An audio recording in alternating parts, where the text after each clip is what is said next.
Hi, and welcome to Matcha with Murad, where I, Murad, talk to other creatives about their process, what drives them to make their art, and anything else we find interesting along the way. So join me here every week for a new and inspiring story, and sometimes a quick heart-to-heart from yours truly. You are listening to Matcha with Murad.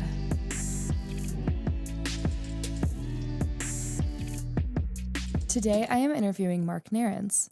He is an experimental artist from Chicago. With his blend of colors, layers, and universal messages, he has created a world of art that would blow anyone's mind. Mark Narens and Suzanne Norris also founded the Blackout Studio and Gallery, creating a community and inspiration with group shows, workshops, and even lessons for visual artists.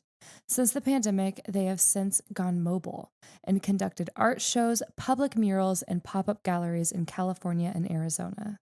So please welcome to the show, Mark Narens. Explain what you do in 100 words or less, if you could.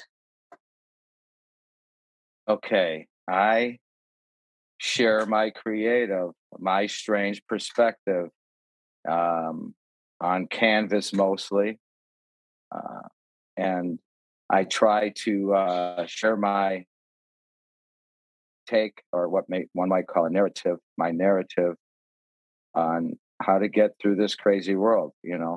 About how to balance, and that's what I do, and I give it to others mostly to help them, you know, or maybe like take my slant and help them, because a lot of people can't do it by themselves. They can't stop or start something that they need to in order to keep moving forward. I think Mhm. art and music does that, like your music. Yeah. So That's what I do. That's what I do. that is what we do. It's so funny. Art is service. We are at service to others, which is pretty cool. So, Yeah. That's like the the deep thing that I do, I guess. If you're if uh it's not the technical thing that I do. so would you say it's the thing that keeps you going, though, is that deeper side? It's everything to being able to keep moving forward, and having that, the balance. God, the world is crazy. So, I create to keep my own sanity, but it turns out that what I'm putting down is my kind of insane perspective, my strange perspective on all that. And I think that's what people are attracted to, Mhm. because I think I hope that's what I'm doing, is helping others with it. I definitely think that you are. Yeah. So, this is more of a generic question, of course, and every artist I feel like gets asked this, but when did you realize you were an artist and what started this for you? um, I gotta tell you, I mean, I was always holding something to create a visual with a pencil or a marker. I don't know why. And like, while all my buds were, let's say we were all sitting in a room hanging out together, I was always just capturing it. Only I wasn't intending to. That was what was going on, and then it just evolved. Where I love to create, make things, and draw things mostly. That's where it started. Like, I'd say about 10, believe it or not. Wow. Yeah, that's when I noticed it.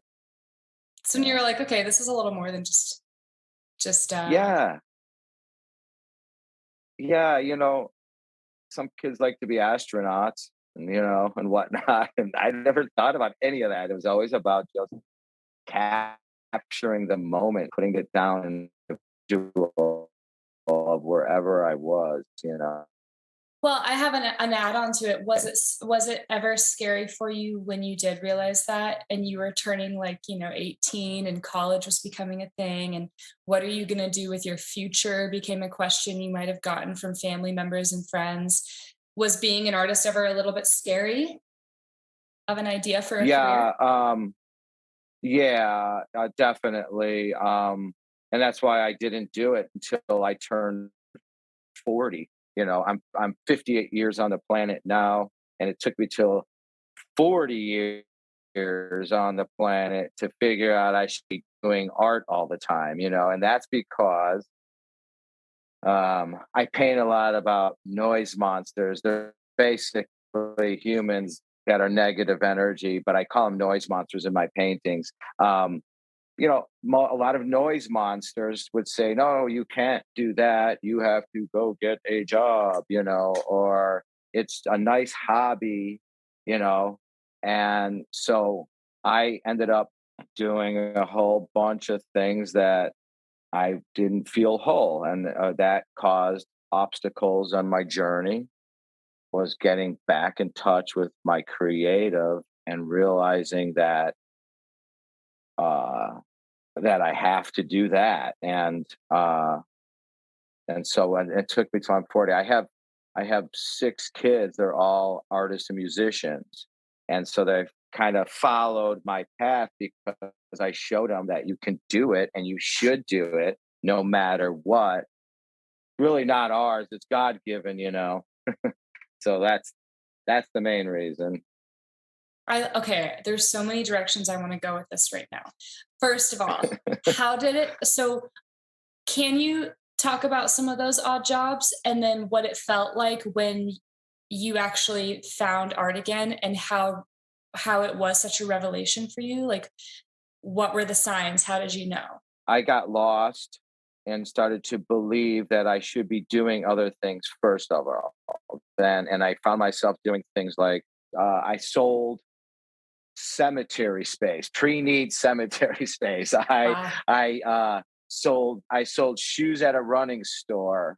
Um, I sold paintball war games, group packages. I mean, I ended up actually ultimately selling architectural signage, like how you find your way through a facility, like a hospital. Right. And then I ended up owning an architectural sign design with interior designers and architects. I did that for almost 20 years, and I didn't feel like, it felt like, okay, my purpose was helping people feel good as they were going through a facility that you're not feeling really great in, like a hospital. You know what I mean? I thought that was cool, but it really didn't. I didn't feel like I had any purpose, and I just realized that I felt my purpose was this place in my journey, and I'm still moving forward. I still feel good, and it ultimately uh, uh, is because I stay in touch with my creative, and then I started to share through my art and my and words on how and what I thought about, and daily shit. So if you look through a lot of my work, I do some random things that don't tie into that message, but most of it does. So, and I did a lot of things, and mostly it was the family members, like you said, my father mostly, up until I was 42, and I had already been creating like crazy, and it was like I'm thinking I'm like, woohoo, and Yeah. here's like a very important figure in your life telling you that you know, what are you doing for plan B? Because plan A isn't looking so good to him. That's my take, my perspective, anyways. Right. So, you know, yeah. It's really, really hard to hear those kind of things from family members, especially. And it's so detrimental to artists because we are the way we are. We were made that way for a reason. And to be told that we weren't or that it doesn't matter is so hard. And it's really inspiring to hear that you found yourself at an older age because I think a lot of younger artists, they feel like if they didn't get started at a young age and really get going, that hmm what's the point to it, right? Like, what's the point in trying anymore? I'm not successful and I'm 25, right? That's what really they think. Well, it's crazy because you think like, because society says you have to society describes what success is. Society describes everything. Basically, it's perspective is everything, And I finally got in touch with my own. Like I started to really believe in my own belief system, and I realized that there's so many other creatives that were in the same boat. But they're, I am at 40, and I don't, I mostly surround myself with 20 and 30-year-old creatives. That's just been my whole Mhm. world, which Mhm. whom have all asked me how and what does it feel like, and you know help me with this. And that's really where the Blackout studio and gallery thrived. We supported young creatives. We gave them 3,000 square feet to do what they love to do, and we didn't charge them for it. And current and relevant in Chicago, and a lot of my my my strength is Chicago, even though been in Arizona for 20 months, but and Cali for a while, and I'm going on tour in January. I'm going to be touring, so we'll talk about that a bit. I want to get into one more detail before we get into Black Couch Studios. So, you being told that you weren't good enough by your parents, how is that affecting the way you are communicating with your kids who are all artists and musicians? I'm sure I know the answer to this, but for other parents. Every nickel I'm giving them every nickel I could possibly feed them without starving myself, because I got to do what I got to do to help support, so that they don't become a server somewhere in the meantime. Um, but realities are that they all do all those things. My middle son is a rock and roll rock star, but also sells motorcycles at Harley Davidson. And I have a artist son in Portland, and he's a musician, and he's a dad. So life, you got to learn. I just share my experience, and what I do for my kids is I do it myself. I get up every day and I create, and I do it really hard, and then I get up and I do it again, and I do it again, even when I don't even understand when people say, "Oh, I'm not in a flow." How do you get in a flow? It's like I've been painting full time since I'm 40. I make a painting. I'm constantly creating. If I'm not doing it for a commission piece or a mural, a paid situation, I'm creating inventory. And so if I do that, I know, and I show up. And what I mean by that, I'm whole, I'm good, I'm giving, caring, loving, and compassionate, and I'm doing art all the time. So that makes them want to do that too. They're like, whoa, my dad shows up. I could show up, and I can play my music, and I can show up, and do all things, you know, true and real, and not, you know, not like we said, what we're supposed to do. We're supposed to create, if not for ourselves, for the sheer fact that it's a God given talent, we have to do it for others. And so it's hard work, it's so hard, Show up every day. so hard. Yeah. And, and share, and be giving, caring, loving, and compassionate, and Mhm. be a productive, human, a human doing, not just a human being. You know, you know what I'm saying? I do. So that's how I do it. I do. And I don't want to make this about myself very much at all, but as a creative who I do have a hard time showing up, I do. And I'm starting to realize that I don't have to wait for the inspiration to come to me. I just have to show up and try every day. And I have to get through the bad to get to the good, right? So as long as I show up, even if it's not what I wanted it to be, it's something good. And so what you're saying makes so much sense to me. And I think so many artists need to hear it because it's true. Show up and just put your heart in it. That is like the two rules. And if you do those two things, you will find it. You will find what you're looking for, but it is not easy. Not easy at No, all. it's so hard, because first of all, we want to. say to ourselves, why does anybody want to see this or hear this? Why do I matter? Or, is this good enough? Or I does, or how come no one's paying me lots of money for this? All those things. We do that to ourselves. And then, like you say, you got all the family members, and then you have, life, life and death and all those things around us. I've been spending 20 months in Arizona. My mom just passed a month and a half ago. Mm, I've been taking care of her with my Susie for 20 months, watching her melt like a candle with dementia. And I still had to create artwork every single day. You know why? Because otherwise I'd want to put a pencil in my ear, or right. something like that. So, and that's how I'm blessed. I get to go to my creative to get through these things. Most people don't. So to me, if you are a creative, you're blessed. You get somewhere to go for these life and death things, because life is with death, with life, with I paint a lot about that. So,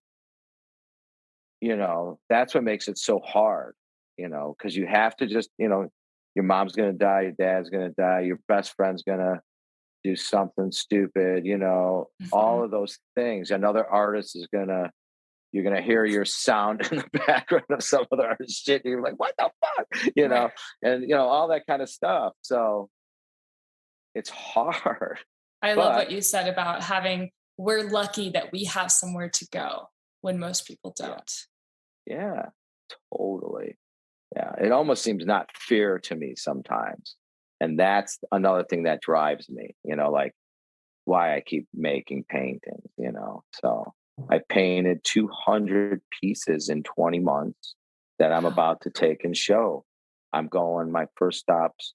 Uh, I did a little goofy B-roll circling of my calendar thing on my Instagram for the end of January.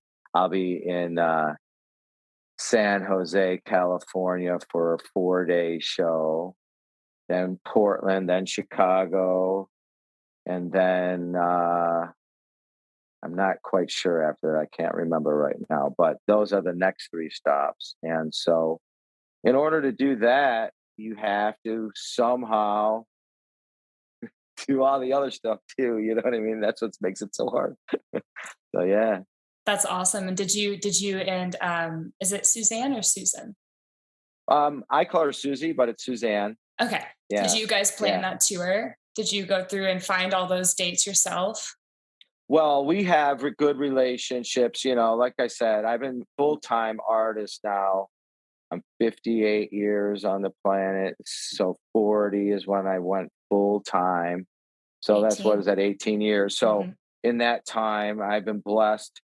I met a lot of people in California, Chicago. So those are my two main communities. And then when artists branch off from those communities into other communities, it opens other doors.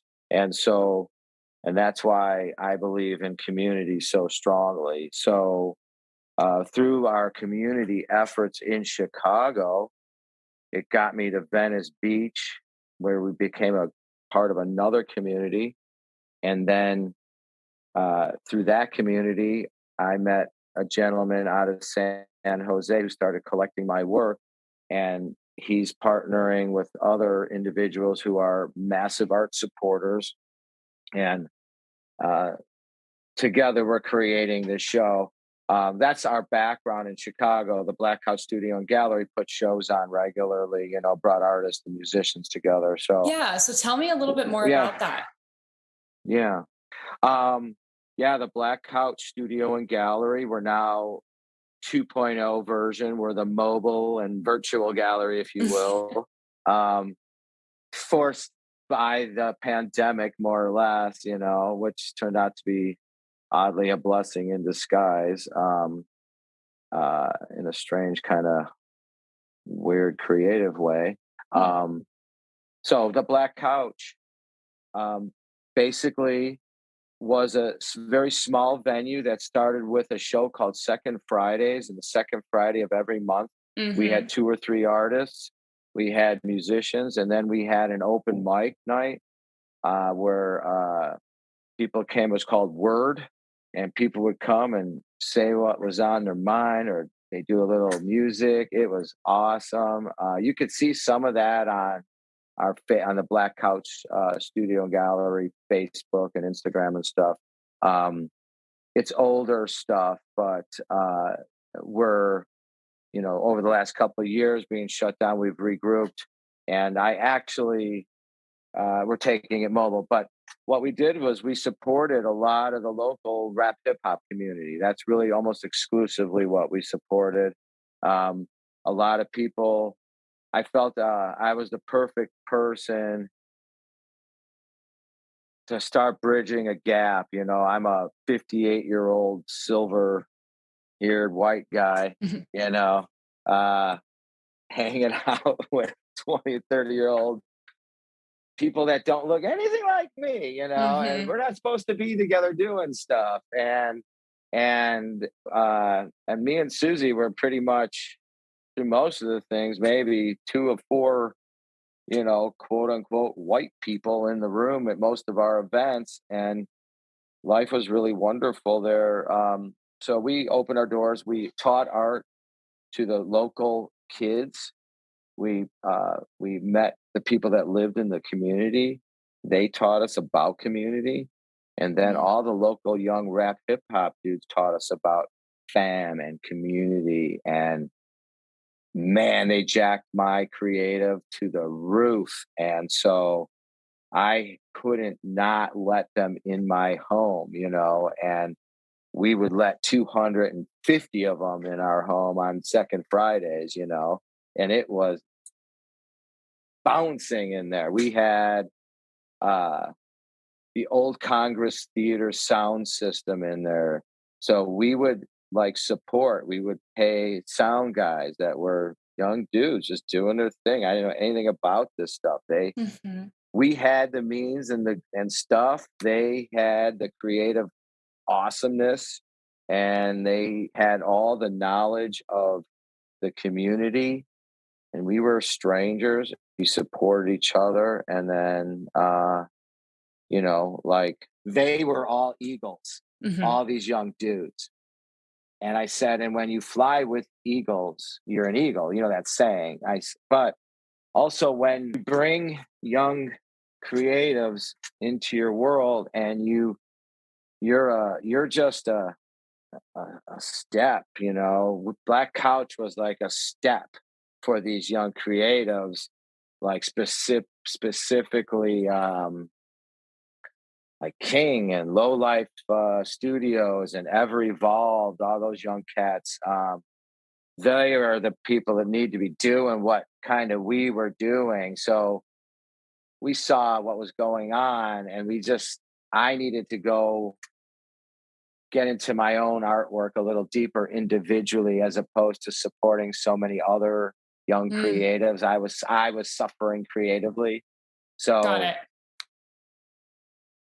I let those eagles fly, if you will. And I say that humbly, very humbly. They taught me more than I probably taught them, I'm sure. And so, but they probably don't know that, Mhm. know. Um, but so now I've been going strong and creating by myself. I now want to go, and now we can do shows again.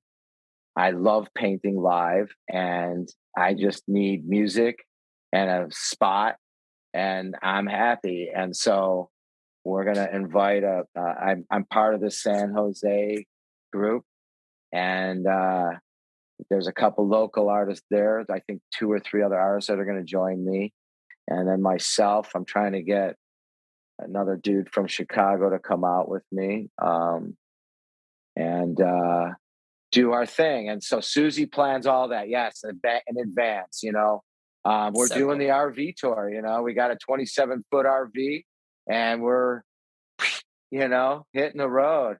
I'm so Boink, boink, excited for boink. you guys. That's gonna Yeah. be so much fun.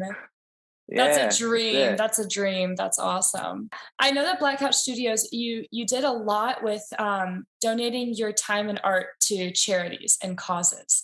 So, what were some of the biggest causes that you stand for?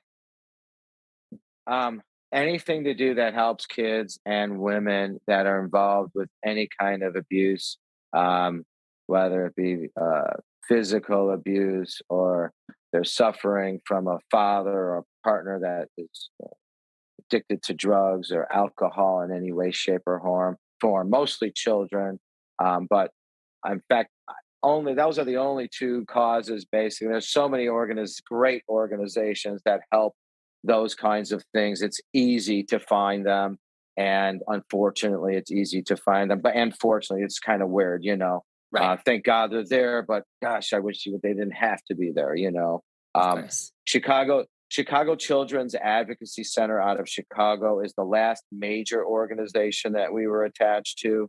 Um, and that was a combination of the kids and the parents, you know, most of the kids missing a mom or a dad or suffering from, you know, drug abuse or alcoholism in the family, you know. And then women's organization that help women get back on their feet after leaving a horrible situation, you know, with Mm. work and housing and things like that. And yeah, so that's really mostly. Um, we've helped another organization that we hope to do more work with. We haven't in a while. Is Front Row Foundation, and they give people that are unfortunately not going to be living, are very sick, you know, and it gives them an opportunity to have one last like front row experience, if you will, you know, which is pretty cool, you know. That's really So cool. yeah, that's what we do with it. You know, I give a lot of my artwork away for that. Yeah. But I'm sure that's where you want it to go anyways, right? Like that's where you Yeah, would most like to that's see a it. very, very positive thing for me.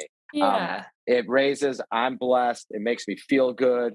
Um, the Because I know that it's actually raising money that can make a difference now, and I've seen that go up and up, and you know, it's just it's so bizarre to me. I'll never get used to it that people throw down for something that came out of my brain, and it's helping, you know, me for sure, but it's helping a lot of people. And it's like, holy moly, that's another reason why you have to do what you do and I have to do what I do, you know? Yeah. Yeah. So that's kind of that was my next question, which we talked about a little bit earlier. But what role do you think art plays, an artist play in society, and specifically with your own work? So I'm sure this is a really big example for you of a way you can kind of be a part of Yeah, society and helping it. absolutely. 100%. That's really it. I mean, it's two things. Like I said, it's one, first and foremost, I need to do it. Otherwise, I am off. I don't make good choices. I am not a productive human if I'm not creating. And then once I'm check and good, then I'm also creating something that I know is helping someone who can't get something stopped or started in their own world to keep them moving forward. You know, I Mm, repeat myself a lot because it's what I believe. that's what you have to do. You have to say the Yeah. things you believe. And so I just had a question about that. Oh, do you think that everybody is in like deep down creative, or do you think that there are truly people that are creatives or not? So, like, you have to be super stay and make any kind of money, you know, right now. It's like, especially in the music world, I mean, gosh, it's so hard. And I've got four or five, no, all fucking six of my kids, sorry, all six of my kids are musicians and artists. Okay. So they're struggling in the musician side of things mostly. But uh I forgot. I'm sorry. What's your question again? I forgot where we were going. You just asked me. It was, do you think Um, that everybody is a creative, or do you oh think yeah, yeah. So I think creatives like myself, where like I am like so connected to it. I'm a vehicle. I think everyone has a creative tool inside them that they can tap into. They have to tap into. You have to be creative to keep your own job. You have to be creative to figure out how to pay your electric bill, how to get stuff to do your creative stuff that, however it comes out of you, you have to buy stuff and tools and things. So we have to be very creative to figure out how to do that while we're doing our creative. Okay. So and I think like a guy who fixes his car, he's got to get very creative with parts and things. So everyone has the creative tool, but I think I am a creative vehicle where I'm a chosen one. I'm not alone. This is what I'm supposed to be doing, and I need to do it mostly for others, and as it happens, it fixes me along the way too. But yeah, so I don't think everyone's a vehicle, a creative vehicle, but I think everyone has the creative tool I like inside them. I They can't let it lie dormant. They can't let it lie dormant. That's right. for sure. Most people do, Yes, and that's when you start you having know? these big problems in your life and you don't know. It's also like your creatives are tied to your emotions, right? So in general, it's a great way to be therapeutic with yourself and a good way to spend time with yourself is a way that I feel like a lot of people could view that. So something I picked up on at the beginning was this noise monster, right? And you said initially that it was all these other voices, but then you mentioned something about showing up every day and these negative thoughts coming in that might stop you Mhm. from showing up every day. Like, no one wants to see this. No one, is that also a noise monster? And how did this monster come to be? It's both. It's both. It's noise that's in my head that I can't quiet unless I'm creating or listening to music. And then it's the next door neighbor, it's my older brother, it's the president of the United States, it's the bill collectors, it's arthritis, it's all the stuff that causes negative anything. The arthritis causes negative thoughts in my brain that I can't quiet. So Hetty is my main character who wears headphones and he has that bolt in his head. The music quiets the noise. So it's always there, but I'm always listening to music. I always have headphones on like you're wearing. That's where all these things come from. And the pink and the blue is and if you notice, this is every possible kind of human on the planet that you can think of. Yes. All those Okay. So symbols. I'm going to explain this for people who are listening versus watching. Yeah. So there is a piece of Mark's artwork behind him, almost like a background right now. And there's a character named Hetty who has headphones on and he has a blue eye. I don't know if it's a he, but they have a blue eye and a red It's a eye. they, A they. Okay. So it's a they. And they have a blue and a red eye, you said, or a pink eye. a pink and a blue, a light pink and a light blue. And then surrounding Hetty is all of these different representations of every human possible in the world. These are harmony symbols. They'll symbolize harmony and resilience. Oh, wow. That's So really cool. so music is the key for me. I don't know what I would do. I mean, I don't know what anybody could do without. I don't know like why music and people who make music, they're my heroes. And music allows me or Hetty's my alter ego, if you will, um, to get through life and be balanced. So the music is always there. This happens to be just eyes and like headphones. I was kind of make it more raw looking, if you will. Hmm. Hetty takes on a few different kind of variations. So here's Hetty flying on a spray paint can. Can you see that? Oh, yeah. Okay. I've seen that one on the gram. Okay. Right. So this is actually it's called a metal print. Anyways, so Hetty goes through life, and that's what I paint about. And that's that. So he has noise in his head because he's messed up just like the rest of us. You know what I mean? And so that's the whole thing is about so many artists. I think universal message or a universal narrative is like key. Okay. Um, and I think a lot of young creatives, I hope you're listening to me. You do things that a lot of creatives that are at my chapter, or my time on planet, um, later on in their journey, we need to understand what the heck you're talking about, so words are so important, and um, not changing language on us, not that you owe that to us. It just makes the world a better place because we're able to become educated by you and take the information that is so valuable that you bring to the environment, every environment. How, if we don't understand what you're talking about or painting about, it's hard. And that goes for like, I have some very close friends, a Mexican street artist who that's all he paints. It's all about his culture, and I respect it.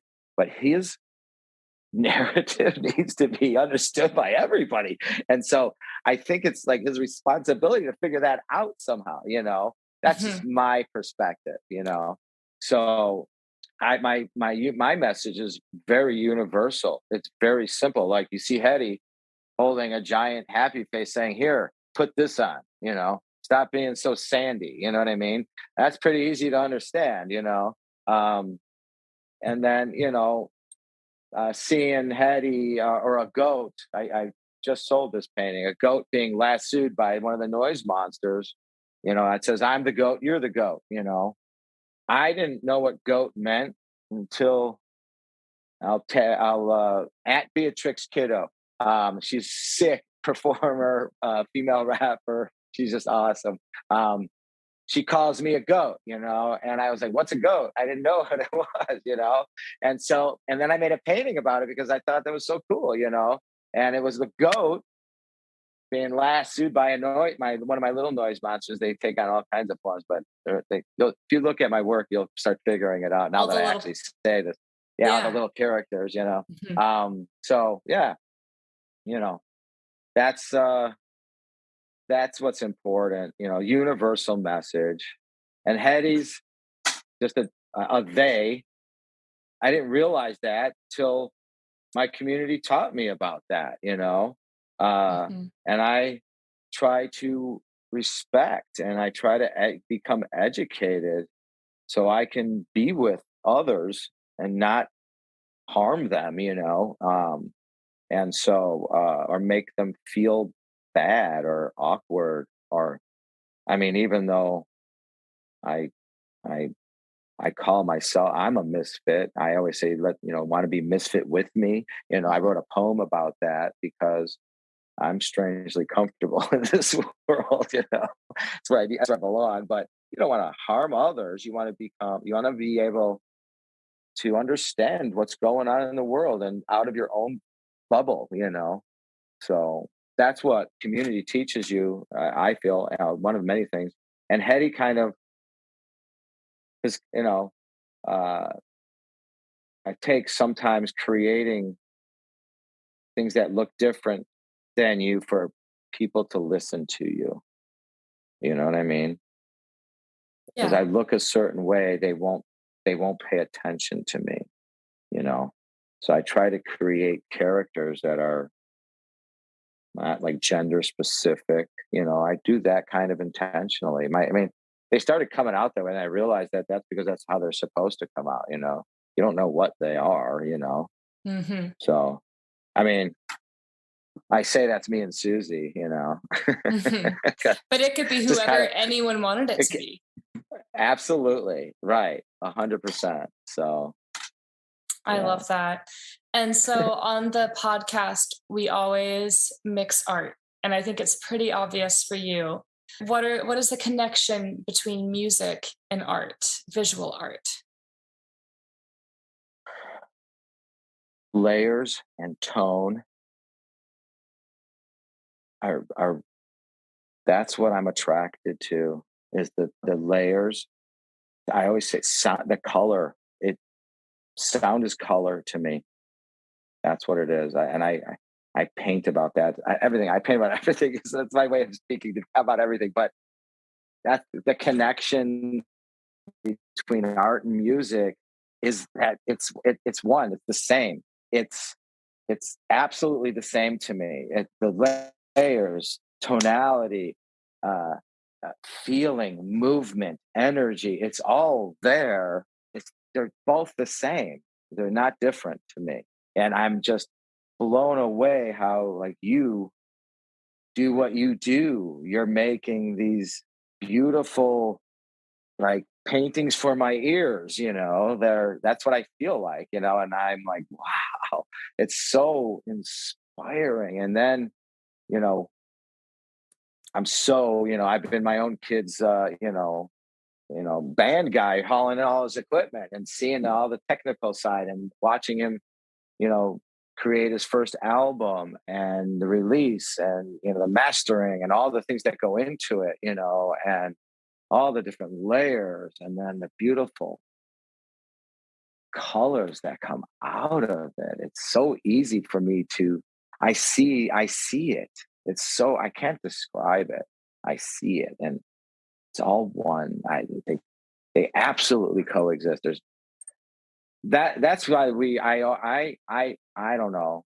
I didn't see a lot of live painting going on back in the day at some of the art shows when I was there in Chicago. I think I really pushed that super hard and I made it a major priority. And I now see all of the young creatives that were coming through our place doing it at their events, and it's so awesome to see. It's just so fabulous.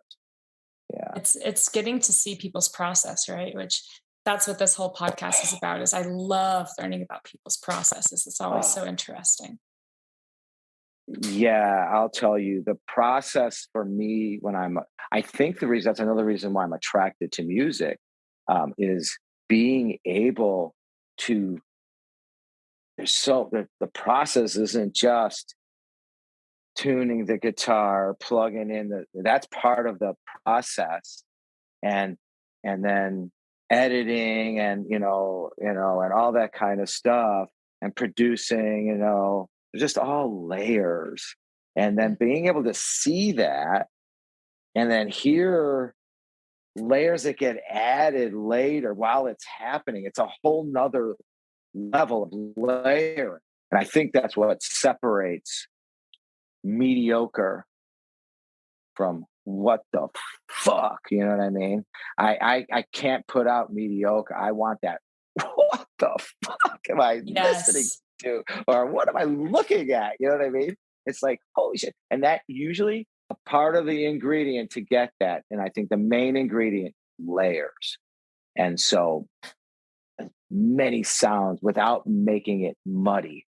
You know what I'm saying? Yes. So with layering, it's so easy to you still have to be you still have to have craftsmanship with that, right? Like it can't be too much layering. But when you get it right, when you get those layers right, it's magical. Well, that's the thing is that they can actually be never ending, which is like euphoria, I guess, but it's what are the layers, So that's where like your genius comes into play. What goes, it and if you get not that there's too many, it's just that you lose the more you start to get, you lose. It's just natural for us. When I say you, I mean all of us. Mhm. We lose our focus somewhere in there, because it's like a building thing. Because there's this, your creative's like jacked, and all of a sudden you're Yeah. deep in, and it's like, and it's like this roller coaster, and you start to get confused, and it's like, all right, we need to stop, you know, time to Yes. go smoke a spliff or have some tea, Yeah. So It's yeah. easy to get too excited, right? And just go 20 different directions. when really you just need to focus on one. I do that Yeah. all the time with music. So and King all the time is like, hey, let's not even put lyrics down yet. Let's just worry about this first, right? Like getting the Right. syncopation right and the feel right, and we'll put lyrics on after. So, And that's um, his process speaking to you, right? That's mhm, his process speaking to you. his Yeah. process, and yes, sometimes mine's different. Sometimes I have to start with lyrics because sometimes it's really weird, but sometimes I'll mumble and it just sounds like mumbling. But when I go Well, back, I'm saying things. got you. So it's kind of weird. It's like I don't even think I'm saying things. I think I'm just mumbling. But then later on, I'm like, those were real words. That's kind of creepy. It's you know what though? It's like you learn to trust things like that, you know. Mhm. And it's so weird. The process is it's so strange because uh, if I start to think about it, I can actually say I do have a process where I I repeat it regularly. I mean, my ego doesn't want to admit that. I want it to be more what seems like free. But Mhm. if I if I start to question my ego, which I try to do all the time, It's the healthy. the realities are is that I do have a process, and I should embrace that because that's what really allows me to be free on the canvas. You know what I mean? To start to put Yeah. this stuff down. Yeah. Yeah, So it's that was my crazy. last question for you actually is if you could possibly describe that process. Okay, so Mhm. I shake paint, I jump up and down to music, and I stare at that canvas and I communicate and I just look at it, and almost 100% of my paintings do not start with any kind of a like. Well, I just got commissioned actually today on a big 5 foot by 5 foot piece, and he's specifically throwing things at me, okay? But the process to actually put a brush into paint and touch it to the canvas is a ritual of me bouncing to music and getting my energy so high and to a higher level, a higher learning, and I do that all right in front of the canvas. And I don't even have paint out or anything out. I usually have a bucket of water with a paintbrush in it all the time. And I usually have some form of paint open or within reaching distance. So I just start putting anything on. So a lot of times when you see these videos that I put up of me starting, so they're never, very rarely are they anything close to what you look like that I was putting down to begin with. There's like 3 gazillion layers later. You know what I mean? Um, that's my process. And I usually takes me twice. Almost 100% of my paintings have a painting underneath them. Almost 100% of them. Like like a million years from now, if you stumble across my work and you figure out a process how to remove the top layer, you will find a magnificent painting underneath there that I've gone over because it becomes another layer. And I try my hardest not to let that happen. I think that's part of my process now that I think about it. Not trying not to do that, and then it happens, and then I paint over it, and I get my paint, and that all happens within a day and a half. So you just realized that too, talking it out? Yeah, yeah, that it's like now that I think about it, that's like a whole layer, and it's like it's almost a complete finished painting because I question myself on every single piece, and I'm nervous on every single piece. Like I'm I get nervous that I won't that something mediocre is going to come out of me. And that's so it's like I have a very high, expectation of myself, Yeah. and so and a lot of times I come in and I'm like, Suze, like I let it get to the finished pile, if you will.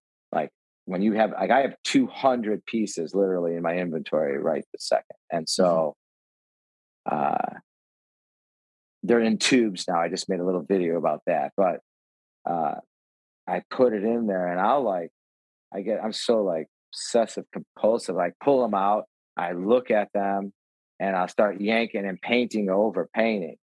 And she's got them priced on the website as finished pieces. Now they're just gone, and then a week later, someone says, I want that piece. And this has happened a lot, So she says to me, there's a 2-week rule now. That's part of my process. I can't paint over a painting for 2 weeks if it touches the finished pile. I could do it while it's still on my easel or my wall, or the floor or wherever I'm painting it, but the rule is if it reaches the finished pile, it has to stay for 2 weeks because my work moves pretty quickly. So that's good, That's really good. That's a blessing as an artist, and also so cool of her to know you so well to be like, she doesn't say like, stop doing that. She's like, okay, you can do that. But if it's there for 2 weeks, you can't. You have to leave it for 2 weeks at least, which gives you a chance to not overthink it too much, right? Like to let it breathe a little bit longer. But 100% eloquently stated. Yes. And it's very, very humbling to hear that you still doubt you question yourself on every decision, as you've done it for 18 years and you still question every decision. That's really humbling for other artists because, I'll talk to some people who tell me they don't question themselves at all. And God bless them. Right. I'm like, okay, well, I question sorry, my cat. I question every single thing that I do. So it's really really humbling. I'm really, really glad that you shared that for our last question. Well, and then, sorry, go ahead. Can I finish? Can I end that last question on what you just said? That I'll tell you what. Speaking of Susie, she's the key element to the process. For real. That's why we're so good. I think every artist. I jokingly say every artist needs a Susie, but what I mean by that is someone who gets you holy as an artist, and lets you do it. I really love that. That's a really big thing as an artist, to have people that understand you, because again, if they don't, they could become noise monsters, and that can destroy you as an artist. For sure. So last thing, what I know you have a tour coming up, so definitely we can check out those dates on your website, on Instagram and Facebook. Yeah, I had a chance to possibly change venues at the last minute. So it's either the last week of January, 27th, 28th, 29th of January, or the first weekend in February. We're going to be posting details about it soon. And the final details on it very soon, Perfect. On Instagram and our website. So, yeah.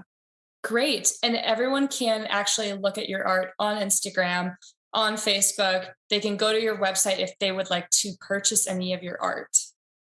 Sure. And is there anything else you want people to know that you're doing right now? No, that's it, man. Just continuing the journey. Yes, I love it. I appreciate you. This has seriously been one of my favorite podcasts, and it's going to be a fun time editing the Zoom. But other than that, I think it's been just a pleasure getting to have these conversations with you. Thank you. Good for your creative journey as well. And I'm going to go listen to some more what you got going on. Thank you. As always, thanks for listening to Matcha with Murad. If you enjoyed this episode, please be sure to like, subscribe, review, or share this with your friends. Again, thanks for listening, and talk to you guys next week.